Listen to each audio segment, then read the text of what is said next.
3 foot পর পর একটি করে গাছের চারা রোপণ করলে 27 ফুট দৈর্ঘ্যের রাস্তার দুই ধারে মোট কতটি গাছের চারা রোপণ করা যাবে?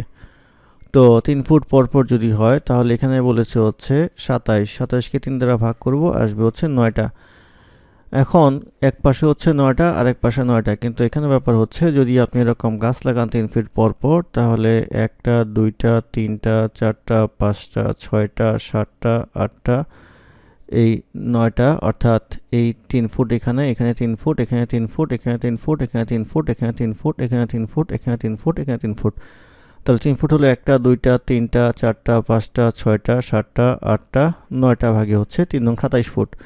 এখন কথা হচ্ছে গাছ যখন লাগাবেন তখন ফার্স্টে একটা গাছ থাকবে, লাস্টে একটা গাছ থাকবে। সেক্ষেত্রে গাছ থাকবে হচ্ছে 1 2 3 4 5 6 7 8 9 10টা গাছ থাকবে। তাহলে 9 এর সাথে 1 যোগ হবে, টোটাল গাছ হবে হচ্ছে 10টা।